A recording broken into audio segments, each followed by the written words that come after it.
안녕하세요, 청취자 여러분. 저는 40대 후반으로 향해 가는 몸도 마음도 건강한 아들을 하나 키우고 있는 주부입니다. 얼마 전에 아들의 학교에 일이 생겨서 찾아갔다가 겪게 된 기가 막힌 이야기를 여러분들께 들려드리기 위해서 이곳을 이렇게 찾아오게 되었습니다. 여러분들은 다양한 의미로 살면서 잊을 수 없는 사람이 몇이나 되실까요? 저는 사실 손에 꼽히는 수준으로 적게 있었는데 제가 어린 시절부터 당했던 수모를 잊지 못해 기억하는 사람들이었습니다. 제 인생의 끈을 놓게 만들고 싶었던 사람들이자 악착같이 이를 악물게 한 사람들이기도 하고요. 절대로 잊어서는 안 될 인간들이라 마음 깊은 곳에 꽁꽁 감춰둔 판도라 상자 같은 것입니다. 저는 그 사람들 덕분에 어떻게 보면 제 인생을 함께 걸어나갈 동반자를 만나기도 했지만 반대로 그 인간들을 만나지 않았다면 비뚤어지지 않았을 것 같기도 합니다. 제가 애둘러서 이렇게 표현을 하니 어떤 이야기가 펼쳐질지 상당히 궁금하시죠? 제 이야기를 듣다 보면 여러분들도 저와 함께 이를 갈게 될지도 모르겠습니다. 아마 지금의 저는 모든 것을 다 포용하고 해탈할 수 있는 상태이기 때문에 청취자 여러분들도 이야기의 끝을 함께 하신다면 저를 꼭 안아주고 싶어지실지도 모르겠습니다. 잘했다, 잘 살았다, 힘내라. 그런 상투적인 말도 저에게는 큰 응원이자 용기였기 때문에 청취자 여러분들 또한 저에게 따뜻한 말 한마디 부탁드리겠습니다. 언어라는 것은 마음속에 담아두지 말고 표현을 해야 하는 거라고 하더라고요. 저도 제가 받았던 이 상처를 말로써 표현을 해보려고 이렇게 사연을 올려봅니다. 제 사연이 여러분들께 소개가 될지 긴가민가 하지만 그래도 한번 용기를 내서 다 털어버리겠다는 마음으로 줄줄이 제 이야기를 늘어놓아 보겠습니다.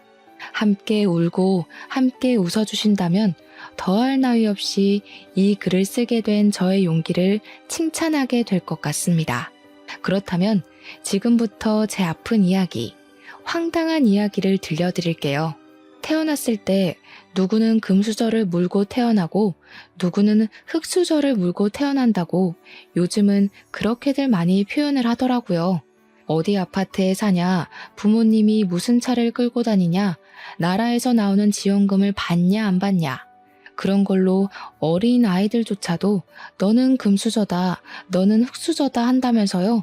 저는 그 이야기가 참 우습게 느껴집니다. 흙수저 또한 흙으로 빚은 수저 정도는 들고 태어난다는 이야기 아니겠습니까?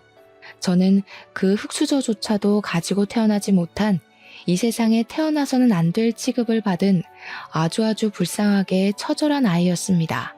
저희 어머니라고 부르고 싶지도 않은 그 여자는 미혼모의 몸으로 저를 임신해서 제가 뱃속에 들어있는 10개월 내내 저를 감추고 그 누구에게도 드러내지 않았습니다. 어머니께서는 저를 낳고 나서도 버릴지 말지 한참을 고민했던 사람인 것 마냥 멍하니 계셨다고 했습니다.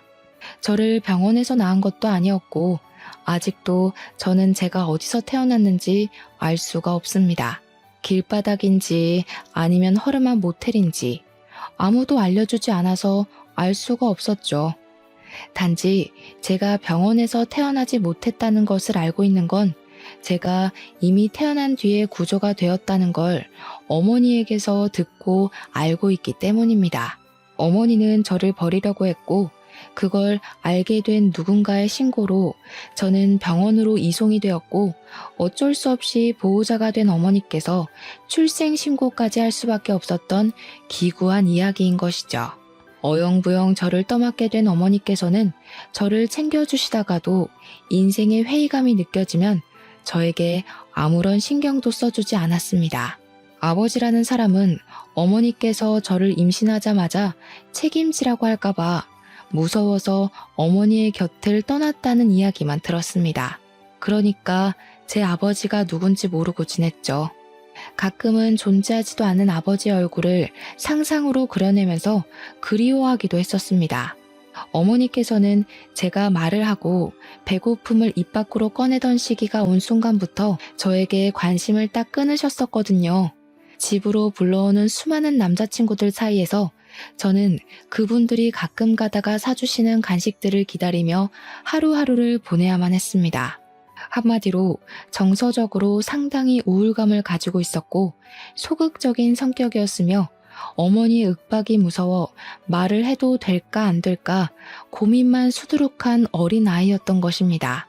거기다가 말을 알아들을 수 있는 시점이 된 이후부터 어머니께서는 어떤 일이 생겨도 항상 제 탓을 하셨기 때문에 저는 불안한 유년기를 스스로 헤쳐나가야만 하는 잡초 같은 아이였습니다. 어머니께서는 분풀이를 저에게 하셨고 남자친구들과 헤어지게 되면 그것 또한 제가 짐덩어리처럼 붙어있기 때문이라고 생각하셨습니다. 남자가 없으면 삶을 살지 못하는 것처럼 매번 어머니께서는 이 남자 저 남자에게 매달리고 차이고 그렇게 지내셨어요. 지금 생각해보면 어머니가 저를 낳았을 때의 나이가 고작 21살이었으니 그럴만도 한가 싶습니다. 이해하려고 노력하는 건 아니지만 21살 나이가 얼마나 꽃 같고 아름답습니까? 다른 친구들은 한창 자기를 꾸미고 놀러 다니고 대학 생활을 즐길 때 우리 어머니께서는 방구석에서 제 기저귀를 갈고 있었을 테니 본인의 자존감도 많이 떨어졌을 테고요. 거기다가 남자로 인해 망해버린 인생이라 생각을 하셨으니 남자로 다시 인생을 펴야 한다고 생각할 법도 해서 제가 이 나이가 돼서야 그럴 수 있다는 생각이 드네요. 정서가 온전치 못하고 늘 불안감, 위기감에 시달렸던 저의 다른 사정 또한 좋지 못했습니다. 그러니까 어머니께서 남자친구를 만나고 있을 때는 전기도 들어오고 가스도 들어오긴 했지만 남자친구와 헤어져 아무런 생활비 지원을 받지 못하게 되면 그마저 뚝 끊겼습니다. 학교에 가려면 씻어야 하는데 전기도 들어오지 않고 난방이 되지 않으니 어두컴컴한 욕실에서 차가운 물로 머리를 감고 몸을 씻어야 했습니다. 가난이 정말 싫었지만 그보다 더 싫은 건 너네 집 엄청나게 가난하다며? 하고 저를 조롱하는 친구들이었기에 매일같이 박박 씻었거든요. 저는 찬물에 온몸이 사시나무 떨리듯 떨렸어도 매일같이 씻고 학교에 등교했는데 그때마다 잠결에 눈도 제대로 뜨지 못한 어머니가 시끄럽다고 소리를 지르셨습니다. 매번 제 탓을 하며 가스가 끊긴 것도 전기가 나간 것도 다 저 때문에 이렇게 살게 된 것이라고 하셨습니다. 모든 이유에 저를 갖다 붙이셨어요. 저 때문에 결혼을 하지 못했고 그래서 어쩔 수 없이 이런 가난함을 겪으며 살아야 한다고 저만 없었더라면 어머니의 인생은 달라졌을 거라고 하셨습니다. 그 시대에는 부부가 이혼을 하는 경우도 지금처럼 많지 않았기 때문에 미혼모에게 달라붙는 시선이 엄청나게 나쁘던 시절이긴 했습니다. 여자가 처신을 어떻게 하고 다녔길래 남편도 없이 혼자 애를 키우냐고 손가락질을 하고 당연히 저와 놀지 말라는 학부모들이 늘어났습니다. 저는 아무런 잘못을 하지도 않았지만 늘 그들 사이에 미운 오리 새끼였습니다. 우리 어머니께서 제 밥이나 제대로 챙겨주셨겠습니까? 그랬다면 제 키가 이리 작을 수가 없지 않을까 하는 합리적 의심이 듭니다. 눈만 마주쳐도 욕을 하고 싶고 분풀이를 하고 싶어서 입을 달싹이던 우리 어머니는 당연히 제 식사도 제대로 챙겨주시지 않았습니다. 밥을 제때 먹지 못하고 먹어도 많이 먹질 못하니 저는 늘 저체중으로 힘들었고 기립성 저혈압이 와 앉았다 일어섰는데도 머리가 핑핑 돌아 쓰러지곤 했습니다. 학교에서 1년에 한 번 실시하는 체력장이라던가 혹은 건강검진의 날에도 늘 저체중이라 많이 먹어야 된다는 결과지를 받았고 빈혈과 저혈압이 있다고 병원에 내원 요망이라 적혀 있었습니다. 하지만 병원에 갈 돈이 없었기 때문에 저는 단 한 번도 그 결과지를 들고 병원에 찾아가 본 적이 없었습니다. 요즘은 무상교육이다, 무상급식이다 해서 밥도 주고 교육도 공짜로 시켜줬지만 예전에는 학교를 다닐 때 분기별로 등록금과 급식비를 지불해야 했었습니다. 중학교도 고등학교도 전부 말입니다. 저는 매번 그 명세서를 들고 집으로 돌아갈 때가 가장 가슴이 두근두근거렸습니다. 공부도 못하는 게 어차피 대학도 못 갈 것인데 뭐 한다고 그 돈을 내고 학교를 다니라는 소리를 매번 입버릇처럼 하셨기 때문에 진짜로 돈을 주지 않으실까 싶었던 것이죠. 그 돈이면 우리 어머니의 며칠간 생활비나 다름없었기에 저는 항상 분기가 되면 돈을 내야 한다는 것에 스트레스를 받고 있었습니다. 매번 돈을 밀리고 제대로 수납을 하지 않으니 교무실에 불려가서 인격 모독을 당해야만 했습니다. 그때는 촌지라는 것도 유행이었는데 뭐 돈 한 푼 없는 비렁뱅이에게 뭘 기대하겠습니까? 그러니 학교 선생님들도 저를 대부분 막대하셨죠. 하지만 중학생 때 유난히 저에게 친절하셨던 담임 선생님이 딱 한 분 계셨습니다. 그 선생님은 잊히지가 않습니다. 늘 등록금으로 힘들어하고 돈이 없어서 주눅이 들어있었던 저를 불쌍히 여기셔서 등록금을 대신 내주기도 하셨던 분이셨거든요. 저에게 학교를 그만두고 싶어도 중학교 졸업조차 못하면 사회에서 아무짝에도 쓸모없는 사람이 된다고 고등학교까지 꼭 졸업하라고 용기를 주셨습니다. 고등학교까지는 졸업을 해야 공장에 취직을 해도 할 거라면서요. 저는 그 말을 뼛속 깊이 새겼습니다. 학교에서 소풍을 가는 날에도 도시락 한 번을 싸준 적 없던 우리 어머니. 저는 김밥 한 줄을 살 돈조차 없어서 소풍에 가면 천덕꾸러기처럼 반 친구들의 김밥을 하나씩 얻어먹으며 배를 채웠습니다. 기분 좋게 김밥을 한두 개 나눠주는 친구가 있는 반면 저에게 거지라고 놀리며 김밥을 적선하듯 주는 친구도 있었습니다. 제가 가난하고 싶어서 가난한 게 아닌데 그런 취급을 받을 때면 정말 속상해서 속이 뜨거워지고 눈시울이 시큰거리곤 했었습니다. 우리 어머니는 늘 저에게 관심이 없었고 바깥으로 놀러 다니기 바빴으며 동네에서도 소문이 참 좋지 않은 문제가 많은 그런 여자였습니다. 하지만 어머니는 항상 제 탓을 하셨고 저는 그 말에 익숙해져 있었기에 정말로 어머니의 불행함은 모조리 나의 탓이구나, 내가 존재해서 그런 거구나 하며 지내게 되었습니다. 어머니께서는 제 존재를 부정하셨고 제가 중학생이 된 이후부터는 정말 저를 가족이라고 생각도 하지 않고 그렇게 지내셨습니다. 제가 17살이 되어서 고등학교에 입학을 했을 때 어머니께서 웬일로 저에게 같이 나가서 교복을 사자고 하셨습니다.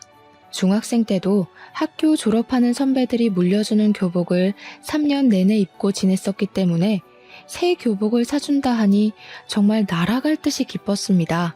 어머니는 저에게 비싼 교복을 사주시면서 이제 고등학생이니까 앞가림 정도는 스스로 하라고 웃으며 말씀을 하셨고 저는 아무것도 모른 채 좋다고 고개를 끄덕였습니다. 그저 그때는 새 교복을 사게 되었다는 것, 그거 하나만으로도 너무 행복했기에 어머니의 말 속에 숨겨진 뜻이 무엇인지 전혀 눈치를 채지 못했습니다.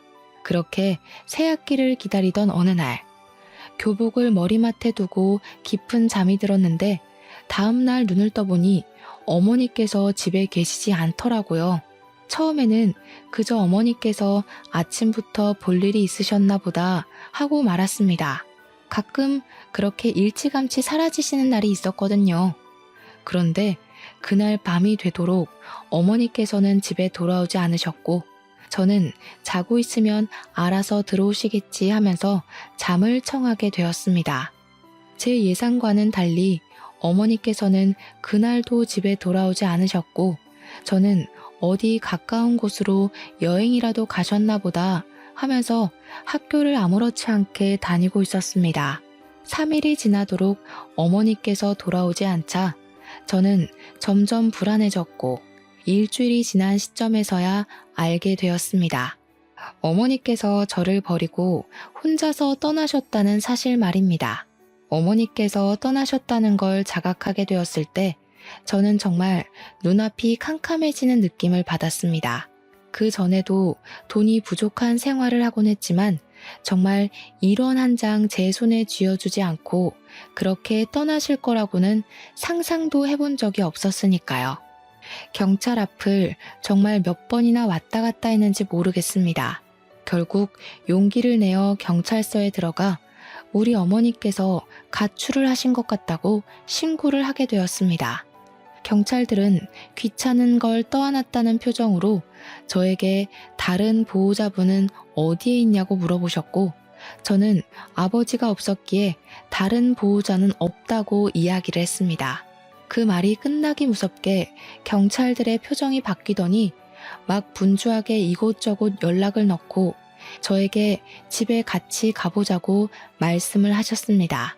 어머니와 제가 간신히 몸을 닐 만한 원룸으로 경찰들과 함께 걸어가고 있는데 대뜸 저에게 다른 보호자가 없으면 보호시설을 가야 하지 않겠냐고 이야기를 꺼내더군요.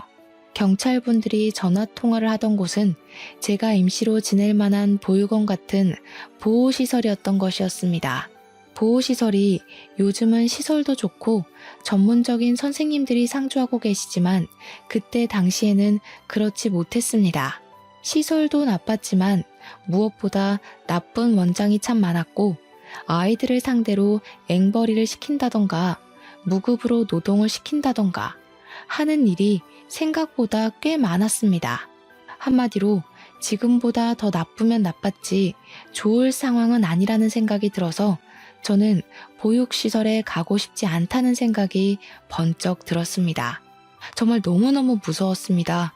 어머니께서 혹시라도 나중에 제 생각이 난다면 저를 찾아오실 수도 있다고 생각을 했고 고아원은 죽기보다 가기 싫었습니다. 또 그 시설에 있는 아이들이 엇나간 아이들의 표본이라고 생각을 했거든요. 거기 가면 다 일진들만 수두룩하게 있을 것 같아서 도망치고 싶었습니다. 저는 결국 경찰들의 팔을 뿌리치고 엄마가 돌아오실 거예요 하고는 저희 집 반대 방향으로 뛰었습니다. 경찰들을 따돌린 후에서야 조심히 주위를 살피며 집으로 돌아왔고 오지 않을 걸 알면서도 어머니를 계속해서 기다렸습니다. 저는 어쩔 수 없이 혼자의 생활에 적응을 하게 되었고 새학기가 찾아와 고등학교에 입학을 하게 되었습니다. 학교가 신식 건물이라 그런지 급식이 나왔고 제가 저소득층으로 인정을 받았기 때문에 급식비를 지원받아서 밥을 공짜로 먹을 수 있게 되었습니다.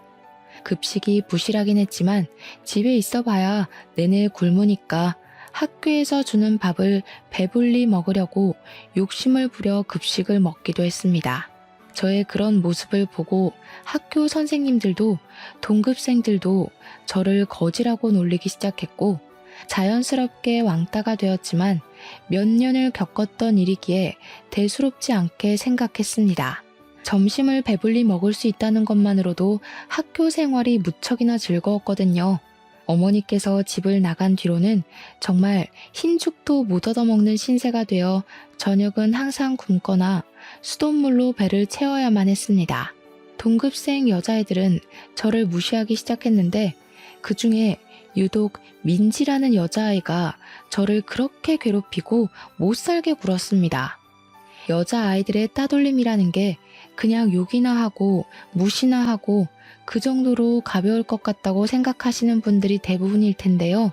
아닙니다. 정말 무섭습니다. 특히 민지라는 친구는 그저 저를 괴롭히기 위해 존재하는 사람 같았다고나 할까요? 아니요. 사탄 같은 친구였습니다. 처음에는 그저 다른 일반적인 왕따나 장난처럼 교과서나 체육복을 숨겨놓고 골탕을 먹이는 가벼운 장난으로 시작을 했으나 강도는 점점 심해졌습니다. 그도 그럴 것이 제가 초등학생 때부터 쭉 왕따를 당해왔는데 고작 교과서와 체육복 따위로 크게 반응을 할 리가 없었으니까요. 저를 괴롭히는 무리들은 제가 반응하지 않자 점점 심하게 저를 괴롭히기 시작했고 제 얼굴이 일그러지는 것을 보면서 상당히 기뻐했습니다. 더러운 쓰레기들을 모아서 제 책상 서랍 안에 넣어두기도 했고 일부러 화장실에 들어가 있으면 천장과 칸막이 사이로 물을 뿌려대기도 했습니다. 몇 번의 물 세례를 받은 뒤 교실에 들어가지도 못하고 화장실에서 숨지겨 울고 있었는데 선생님께서 수업에 들어오지 않았다고 공개적으로 저를 혼낸 일도 있었고요. 수업이 다 끝나고 집에 돌아가는 길에도 학교에서 쳐다본 게 기분이 나빴다며 저를 뒷골목으로 불러서 괴롭히는 일도 있었습니다. 몇 번의 반복 끝에도 저는 그 괴롭힘에 익숙해지지 않았고 더 이상은 견디기 힘들어 어른들에게 도움을 요청하려고 했지만 제 편을 들어줄 어른이 하나도 없었습니다. 결국 저는 큰 결심을 하고 선생님을 찾아갔더니 친구들 사이에서 그럴 수도 있지 않냐고 하시며 가해자의 편에 서서 이야기를 하시더라고요. 저에게 성격에 문제가 있을 수도 있으니까 반 친구들이랑 잘 지내보려고 노력을 해보라고 하시면서 마치 제가 가해자인 것처럼 이야기를 하셨습니다. 결국 저는 참다 경찰서를 찾아가게 되었고 경찰서에서는 학교에 신고가 접수되었다며 찾아와 가해 학생들을 불러냈습니다. 하지만 학교 측에서 학생들이기 때문에 수업을 뺄 수 없다고 완강하게 거부를 했고 우리 학교에서는 학교 폭력이라든지 왕따 같은 것은 없다고 딱 잘라 말했습니다. 그 뒤에 담임 선생님께서 저를 불러다가 같은 반 친구들끼리 장난도 치고 하는 거지 그런 걸로 경찰에 신고를 하면 안 된다고 저를 혼내셨습니다. 제가 못된 아이고 염치도 없는 학생이고 그러니 저에게 친구들이 하나도 없는 거라면서 저를 질책하시더라고요. 다행히 살던 집에서 쫓겨나는 일은 없었지만 제가 아르바이트를 하지 않고서는 생활을 전혀 할 수 없는 수준에 이르렀습니다. 눅눅해져 곰팡이가 피어버린 쌀은 더 이상 곤란해 먹을 수 없을 지경이었고 반찬 같은 건 기대도 할 수 없는 수준이었습니다. 물조차 살 돈이 없었기에 수돗물을 떠다 마시고 있었는데 그마저도 끊기기 일보 직전이어서 저는 일자리를 알아보게 되었습니다. 사실 그동안은 어머니께서 모든 공과금을 내고 계셨기에 저는 몰랐는데 전기와 가스가 끊겨버린 터라 정부에서 저희 집을 방문하게 되었습니다. 제가 혼자 어두운 방구석에 있는 걸 보고 보호자는 어디에 있냐고 몇 번이나 물어보았는데 저는 제 보호자가 어디에 있는지를 모르니 대답을 할 수 없었습니다. 저는 보육시설로 옮겨질 수 있다는 불안함에 사회복지사를 붙잡고 엉엉 울면서 보육원만큼은 가고 싶지 않다고 매달려야 했습니다. 복지사는 저에게 보육시설이 나쁜 곳이 아니라고 지금보다 훨씬 더 좋은 생활을 할 수 있을 거라며 저를 달랬지만 저는 극구 거부를 했습니다.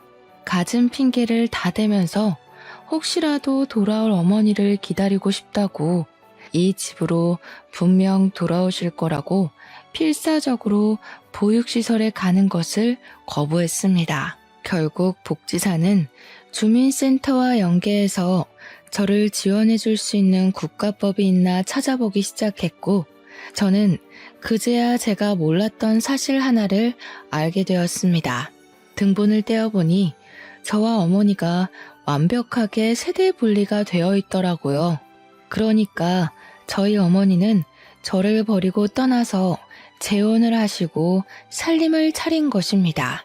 저를 버리고 떠나서 새 남자를 만나서 잘 먹고 잘 사는 건지 제 걱정은 정말 단 한 번도 하지 않은 건지 당연히 이 부분도 제가 하염없이 어머니를 기다리고 있는 걸 알고 있는 주민센터 공무원분께서 연락을 해주셔서 알게 되었습니다.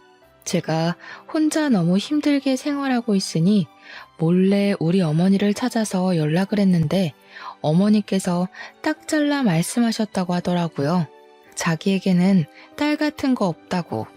걔 내 딸 아니고 잠시 맡아 키워준 거라고요. 죽든 말든 상관없으니 연락하지 말라고 하셨다네요.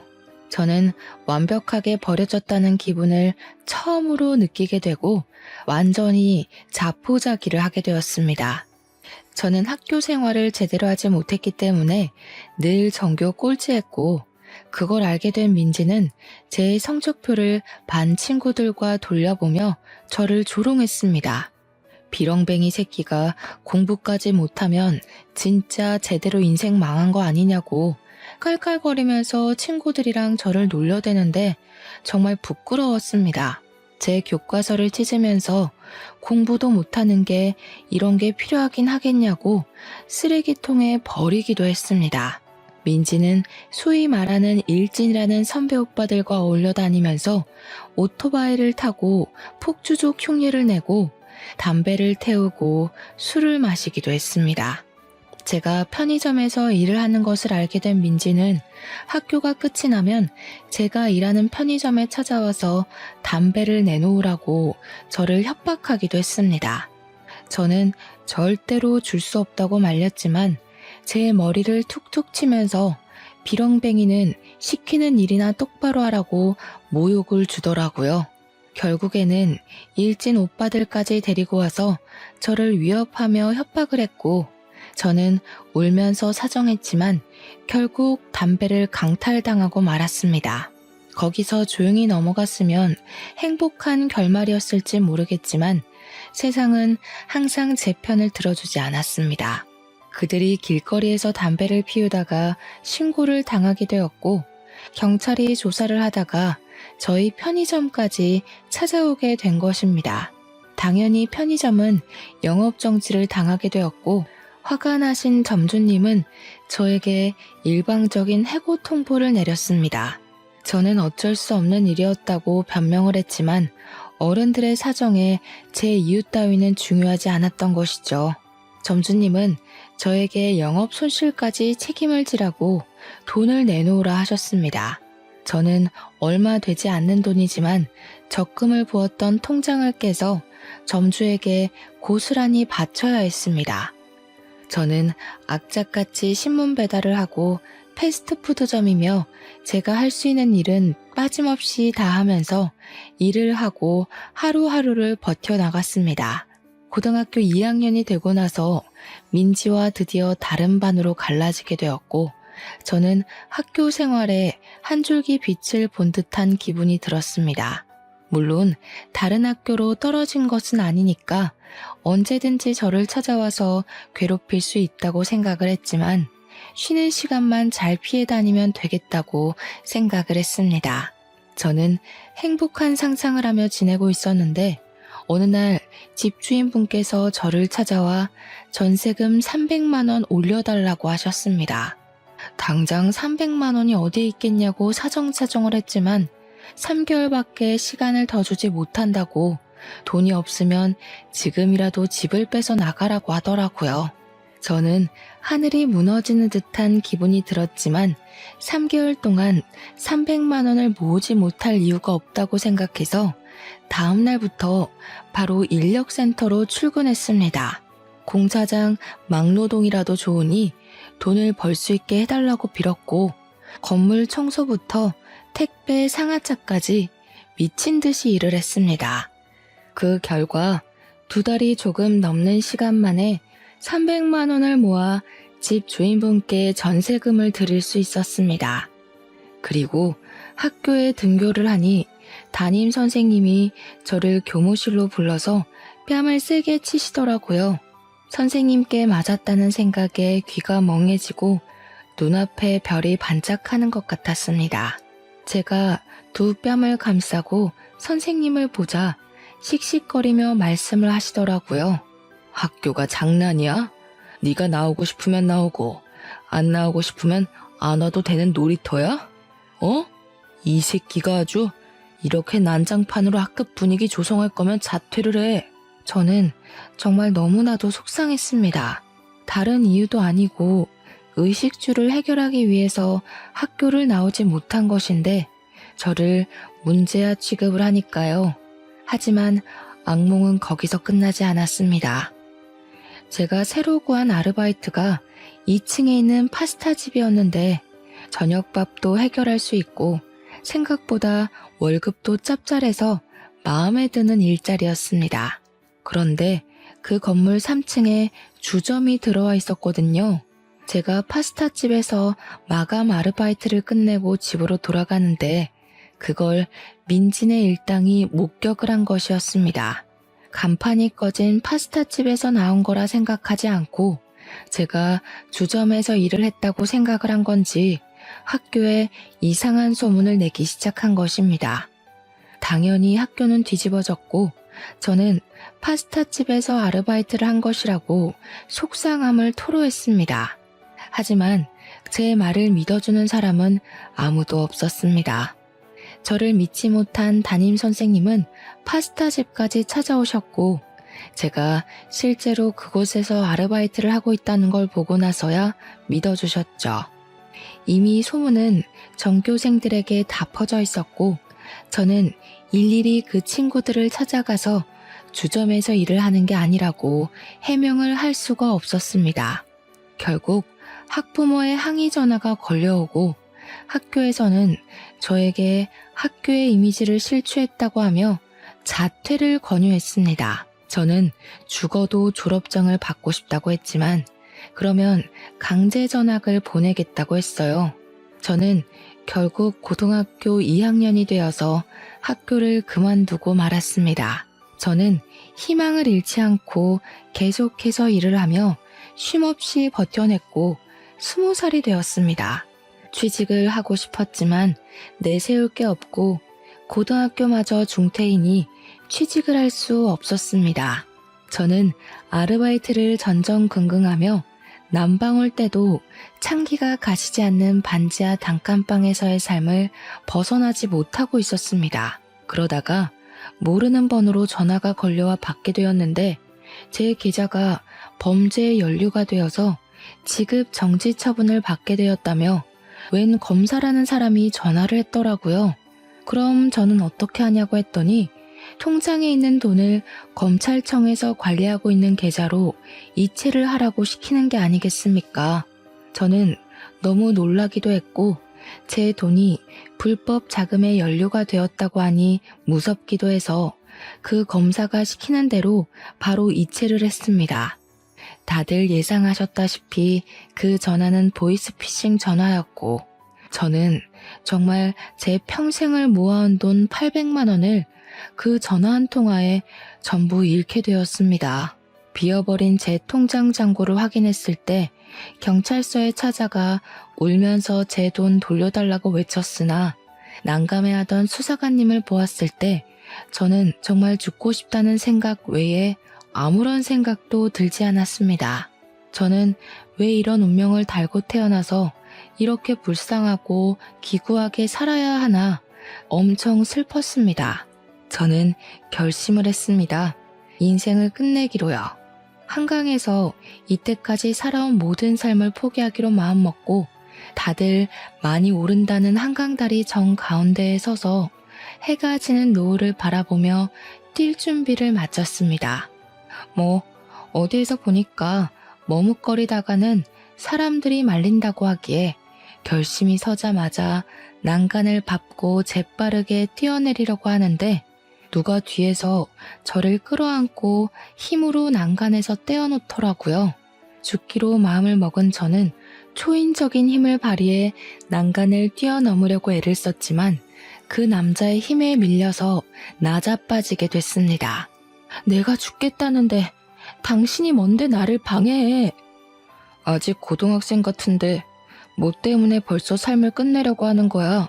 오히려 저에게 소리를 치면서 화를 내는 남자 옆에는 중년의 아저씨도 함께 있었습니다.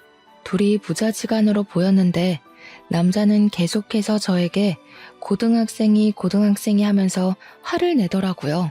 제가 돈이 없어서 옷을 사지 않았기에 20살에도 내내 교복을 입고 지냈었거든요.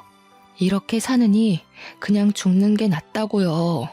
제 말에 남자와 아저씨는 저를 힘으로 질질 끌고 다리 밖으로 나와 근처에 보이는 커피숍에 들어가 저에게 따뜻한 차 한 잔을 사주셨습니다. 저에게 죽을 힘으로 살라고 하는데 그 말도 버겁고 억울해서 눈물이 나오더라고요. 당신들이 뭘 한다고 저한테 그런 소리를 하세요? 부모한테 버림을 받고 평생을 돈이 허덕이며 살다가 겨우겨우 모은 돈까지 보이스피싱 당했다고요. 처음 보는 사람들 앞에서 엉엉 울면서 콧물까지 쏟으니 그 부자가 당황해 하더라고요. 아저씨는 저에게 같이 어디 좀 가자 하시더니 밖에 세워둔 차에 올라타라고 했고, 저는 이게 납치 같은 건가 싶기도 했지만 어차피 죽을 목숨이었으니 상관없다 생각하고 차에 올라탔습니다. 차 안에서 이야기를 하는데 남자는 27살이고 사진작가로 일을 하고 있다고 했고, 아저씨는 예상대로 그 남자의 아버지였습니다. 어디 가냐고 묻지도 않고 도착한 곳은 아저씨가 살고 있는 집이었는데, 저는 그곳에서 영문도 모르고 아저씨께서 내어주신 따뜻한 밥 한 끼를 얻어 먹었습니다. 밥을 다 먹고 뻘쭘하게 앉아있는데 아저씨께서 저에게 지갑에 있는 돈을 다 털어주시면서 내일도 이 돈으로 밥을 사 먹으라고 하셨습니다. 남자는 저에게 명함을 주면서 일을 할 곳이 없어서 걱정이라면 본인의 사진 보조로 써주겠다고 찾아오라고 했습니다. 저는 그 집에서 나와 골목을 걷다가 그 아저씨가 준 돈을 주머니에 넣었고, 다음날 아저씨가 말씀하셨던 것처럼 그 돈으로 점심을 사 먹었습니다. 일주일 동안 고민을 하다 결국 남자에게 받은 명함에 적힌 번호로 전화를 걸었고, 굶지는 않게 해주겠다는 말에 남자의 보조로 일을 하게 되었습니다. 남자는 포토상을 받기도 했던 신인 작가였고 이름을 점점 알리고 있는 사람이며 작업물 또한 꽤 되는 전문가였습니다. 저는 그 남자 옆에서 4년이라는 시간 동안 카메라를 정리하고 필요한 렌즈를 전달하고 인화 작업을 돕고 조명을 설치하는 일을 하며 완벽한 보조로서 손발을 맞춰가게 되었습니다. 처음에는 이 일을 얼마나 할 수 있을까 싶었지만 밥도 몇 끼 챙겨주고 월급까지 섭섭지 않게 챙겨주니 일이 고돼도 버티게 되더라고요. 저는 그렇게 같이 일을 하며 정을 붙이고 7살이라는 나이를 극복하고 결혼까지 하게 되었습니다. 남편의 어머니는 남편이 어린 시절 일찌감치 돌아가셔서 남편은 시부와 둘이서 아웅다웅하며 살았다고 하더라고요. 시부는 제가 어떤 유년 시절을 겪었는지, 어떤 마음으로 삶을 포기하려 했는지, 다시 용기를 내어 살게 되었는지 알고 계신 분이라 결혼을 반대하지 않으셨습니다. 저를 내내 옆에서 지켜봐 주셨기에 오히려 잘 됐다면서 저희의 결혼을 진심으로 축복해 주셨고, 저와 남편은 행복한 결혼식을 올리게 되었습니다. 과거가 저를 붙잡고 힘들게 하긴 했지만 결혼 이후에 많이 안정이 되었고, 제 상처를 극복하는데 남편이 참 많은 도움을 주었습니다. 저희는 촬영 일정이 들쑥날쑥했기에 딱히 집이 필요하다고 생각되지 않아 시부와 함께 합가해서 살고 있었습니다. 그러다가 정말 적당한 시기에 제가 임신을 하게 되었고 너무나도 소중한 우리 아들을 낳게 되었습니다. 아이를 키우는 동안 남편의 일을 돕진 못했지만 이 소중한 아이를 옆에서 내내 지켜볼 수 있다는 게 행복하고 즐거웠습니다. 우리 아들은 또래보다 잘 먹기도 하고 편식도 전혀 하지 않아서인지 키가 참 컸습니다. 제가 키가 작고 말라서 우리 아들도 작으면 어떡하지? 하고 고민했는데 남편이 기골이 장대해서 그런지 아들도 남편 따라 크더라고요. 또래보다 힘이 좋으니 솔직히 걱정이 되기도 했습니다. 시대가 변하면서 학교 폭력에 관한 법도 많이 늘었고 우리 아들이 다른 친구들을 괴롭히지 말라는 법도 없으니까요. 그래서 저는 어릴 때부터 우리 아들에게 아예 운동을 가르치기 시작했습니다.